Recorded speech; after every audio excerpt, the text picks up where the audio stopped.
Here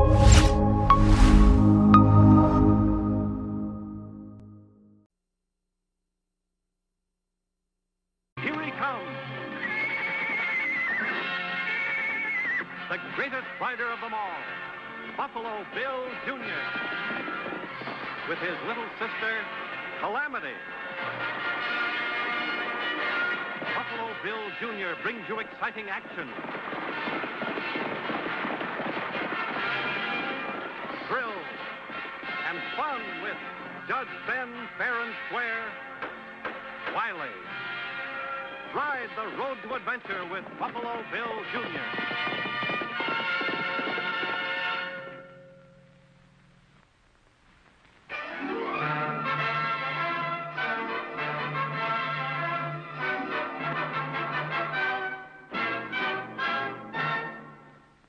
The Bible says the love of money is the root of all evil. Men will lie, steal, even kill for it, especially when the money is buried treasure, over $250,000 in cash, buried by none other than Jesse James himself. This chest might never have been discovered if my adopted son, Buffalo Bill Jr., hadn't tangled with a couple of men who were itching to get their hands on it. One of the men was Max McCreary. Max needed some fresh horses to continue his search. And this renegade Apache was the target of his violence. Men like McCreary never think about consequences. But one crime always brings on another. And at this point, it didn't occur to Max or his cohorts that Indians, like elephants, don't forget. The next step was the murder of John Gilbert, who had a ranch just outside Wileyville. Of course, at the time, we didn't know what we know now, and we all figured the killer was Gilbert's hired hand, Bert Corey.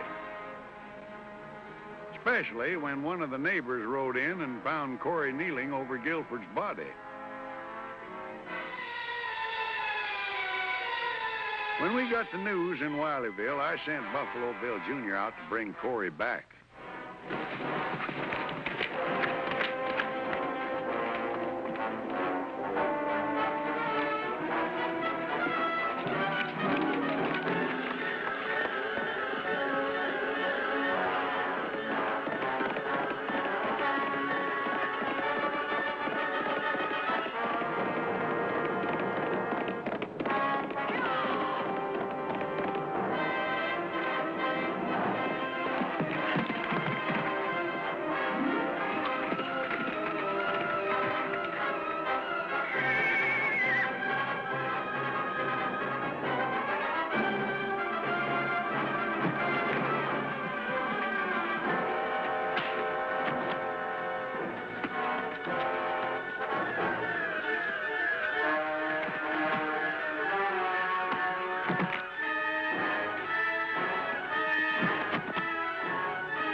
Riding too fast in country like this, you could have broke your horse's leg or your own neck.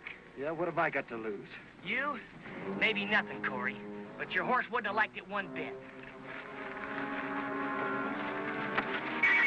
Down this way, Corey.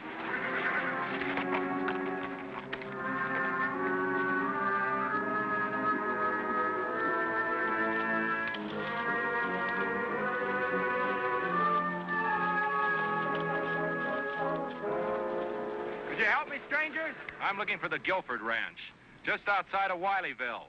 A man by the name of John Gilbert. Mr. Gilbert's dead. He was killed this morning. Killed? How? Who did it? Kind of looks like this fella did. Anyway, I'm taking him back to Wileyville. Well, my name's Kent, Bob Kent. Well, I'm called Buffalo Bill Jr. Howdy. How are you?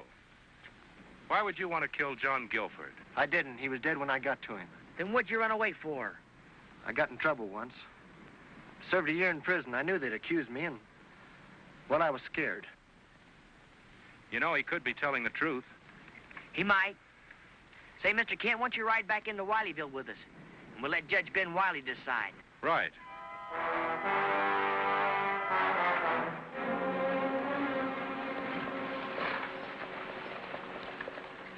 This here is just plain murder. Now, look here a minute, Ben Wiley. Unless you come in this place to buy something, or if you ain't wanting a haircut, which you need, the name, Mr. Ricketts, is Your Honor, Judge Wiley. All right, Your Honor, then. But can you explain to me how you can make a murder charge out of me suing Pedro here for $76 he lawfully owes me? Well, it's murder, all right, but I'll reduce the charges to breaking and entering. Is that all right with you, Pedro? Si, Your Honorable Excellency. Oh, si, of course. Breaking and entering? How do you figure that? I'll explain it so even you will understand it. Now, Pedro, you stop me if these here ain't the facts in the case. Si, Senor Judge. Pedro Lopez, as a defendant, you're a tenant farmer up on Cass Ricketts' place, right? Si, Senor. To farm these rocky acres, which he leases to you, he makes you buy your supplies from him, which he charges you for by writing it down in the book. And you're supposed to pay him back when you sell your crop. Is that so? Si, Senor. Mm-hmm. Well, last year he gave you $56 in seed and supplies. And this year, $76 is written down and charged to you. Ricketts, has Pedro ever paid you any money on account? Well, some. And I credited against what he owed me on the books from last year. Uh-huh. Well, now this here is my books. And I find you charged Pedro more than $70 for what you bought from me for 30-odd. Yeah, the man's entitled to charge a little more for extending long-time credit, ain't he? Sure. But charging the way you've been doing is what's making you liable for breaking and entering. What? You keep breaking, Pedro, but what you're entering in the book. And if that ain't breaking and entering, then I ain't never heard it. I fine you $77. $77? What about the money he owes me? You better pay the fine before I hold you in contempt. But I ain't And said... if I do find you in contempt... But you got no right to... Listen, if you're found guilty of contempt, you ain't got no right in this court. According to you, no one's got no right. And I'll throw you and your case plumb out of my court.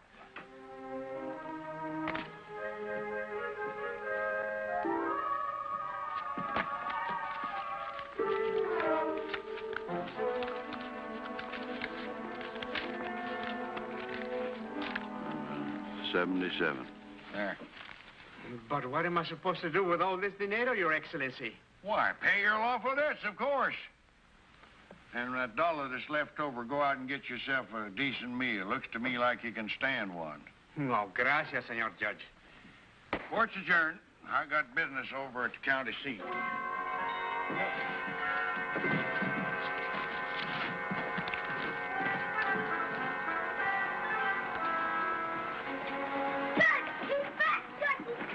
Thunder and tarnation, young'un. A little harder, and I'd been flat on my back. It's Phil. He's back, and he's got corn.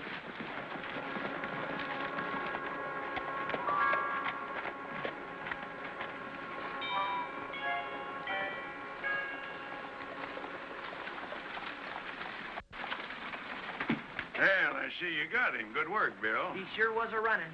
Well, it's liable to be the last running he'll do for quite a spell. Judge Wiley, Yes? I don't think this man killed John Gilbert. What did you say? I said I don't think this man killed John Gilbert. And I think I can tell you who most likely did. Well, you got a lot of talking. We got a lot of listening to do. We better go inside. Bring Corey in, Bill.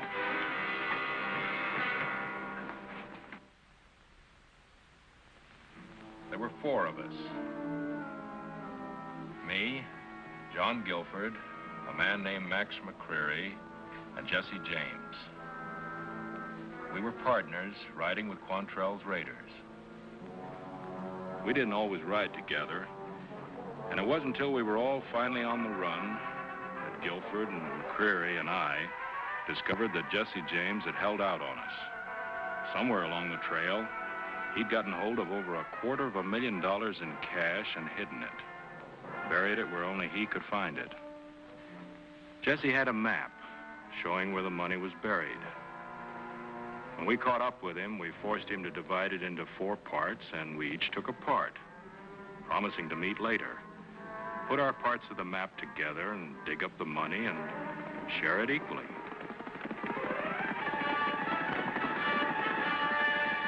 That was was the last time the four of us were ever together. We split up and went our own ways. I finally went east to live, and Gilbert ended up ranching down here in Wileyville. McCreary was caught and went to prison. You know what happened to Jesse James, how he was shot in the back. For a while, as best we could, we kept in touch with one another, long enough to find out that McCreary had gotten a hold of Jesse James' part of the map.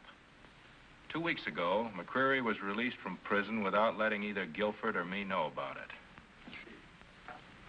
And you figure this McCreary man is trying to get a hold of the other 2 parts of the map so he can get the money himself, huh?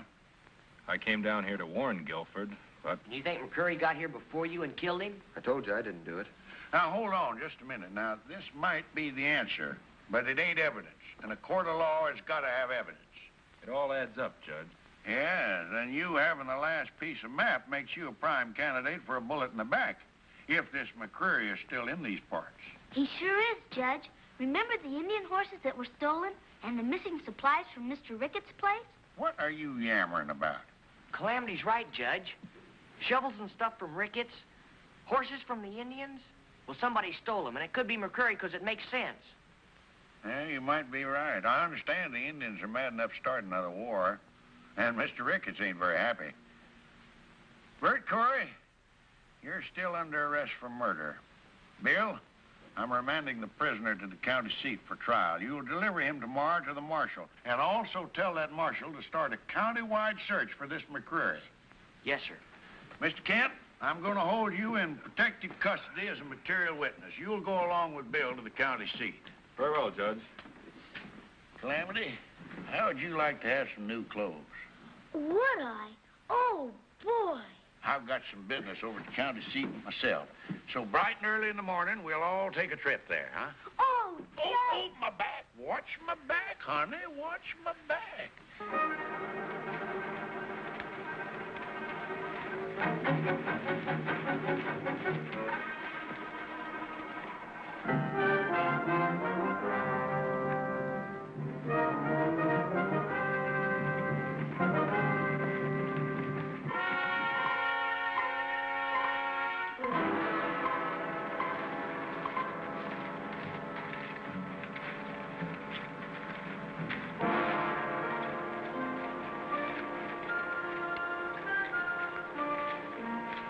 Indian ponies.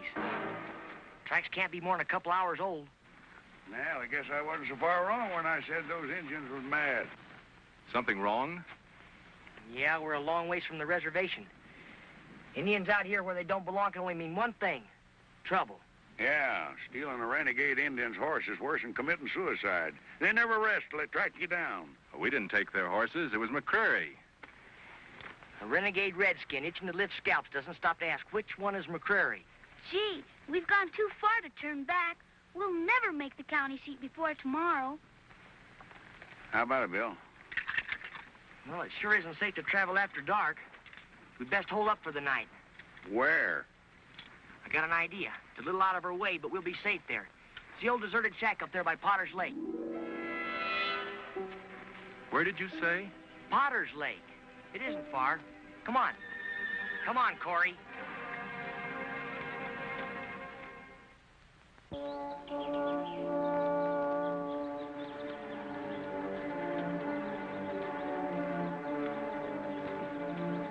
Judge, if you and Mr. Kent will take care of the horses, I'll get some water and see about getting dinner started. All right, son.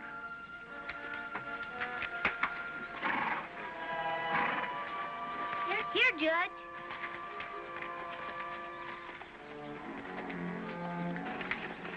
You get inside and stay there. Keep an eye on him, honey. Get a fire started. Come on, let's go.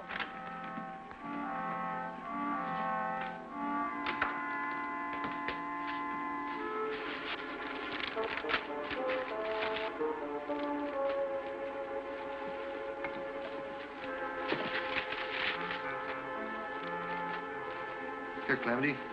Let me help you. Thanks.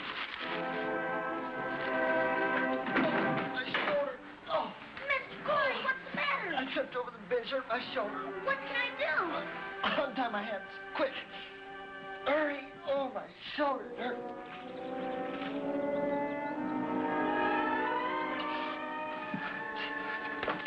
Understand, are you? Not a word or I'll kill your brother. Do you understand? Do you? Get up.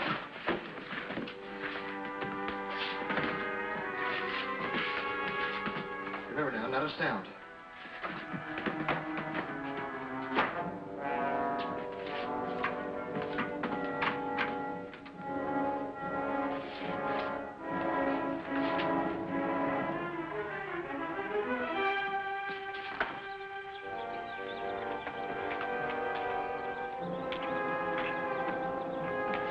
Calamity?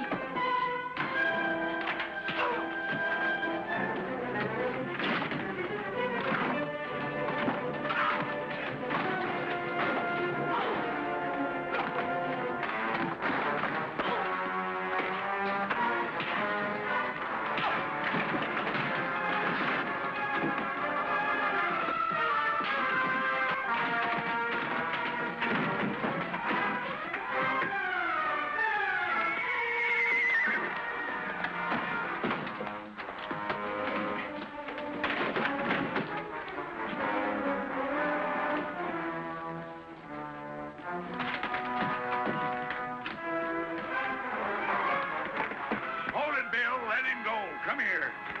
But, Judge, what are you stopping me for? The sun will be down in a half hour, and it'll be too dark to trail him.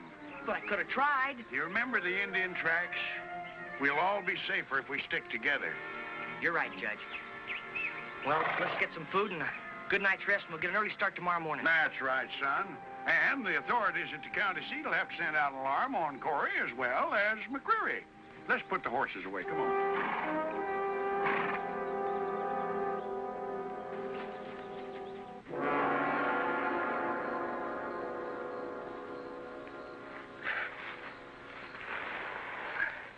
That better? Yeah, thanks. Your horse broke his leg up in the hills there, and some rocks threw you on your head, knocked you out. The boys here found you and brought you in. Where were you heading for, rushing through the hills at night like that? Oh, it's that way, huh? On the run. Well, never mind. We're in the same fix ourselves. What are they after you for? They think I killed old man Gilbert. You hear that? They think he killed Gilbert. So they blame that on you. Well, never mind. We'll take care of you. Even got an extra horse for you, thanks to some Injuns. Grab yourself some chow. What's your name, feller? Bert Corey. Mine's McCreary. Max McCreary. You're the one that killed Gilbert for the map. What do you know about a map? Nothing. I swear it, nothing. Was there a man named Kent there, Bob? Can't answer me. What do you know about a map and a man named Bob Kent? I don't know nothing. I swear it, nothing.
And food holes out. We haven't got much of either, son. Calamity, get out of it.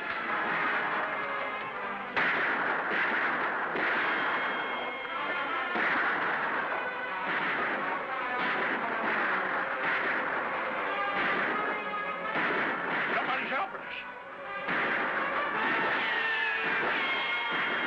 Hold your fire. They're running off the Indian.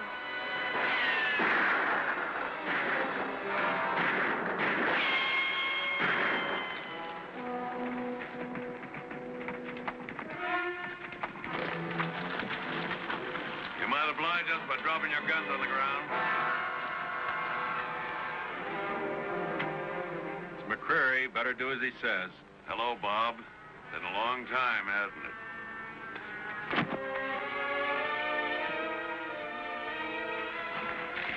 Corey! I told you I didn't do it.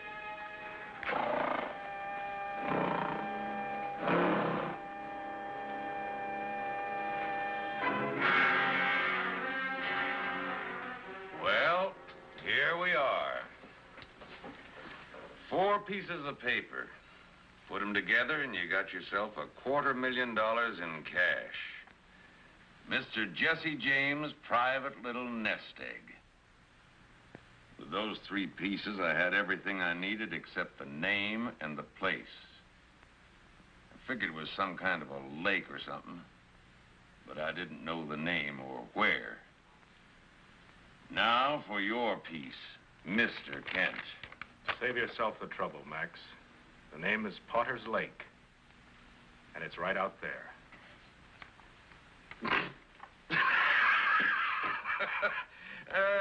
Poor Gilbert. Sitting practically right on it and didn't know it. Take them outside down to the lake. We got us some digging to do.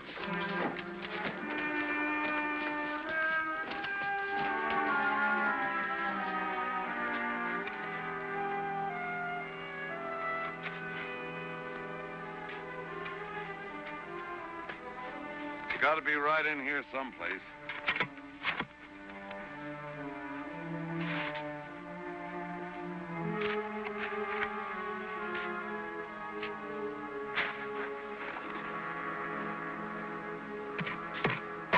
Hey, he's got it.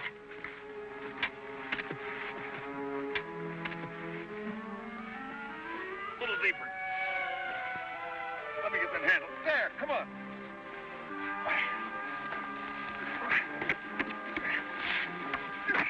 I'll get that off of there quick. Indians. Down on the ground, everybody.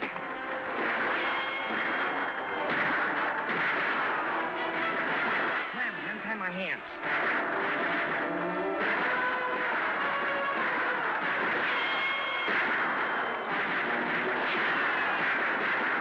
Okay, I'll get yours. Now, untie the judge.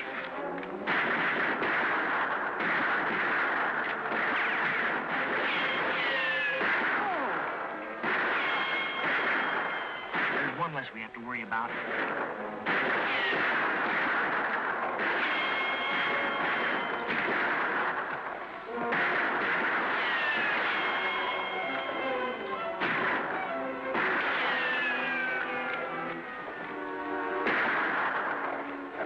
Hold it. We've run them off. Now!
Well, Judge, if you don't mind, I'd like to see my treasure. Yeah, Mr. Kent, you claim to be the rightful owner of this chest and what's in it? That's right, sir. Then I'm pleased to inform you you're no longer in custody as a material witness. Bill, arrest this man. Well, what's the charge? The charge is armed robbery. This is the evidence, and you just identified it as belonging to you. Well, Yes, I'm afraid you will, Mr. Kent, for a long time. Well, we might as well see what you're going to jail for. Corey, shoot the lock off of that chest.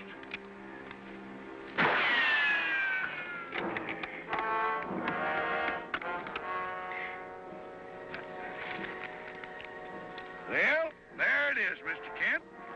Your $250,000. Confederate currency.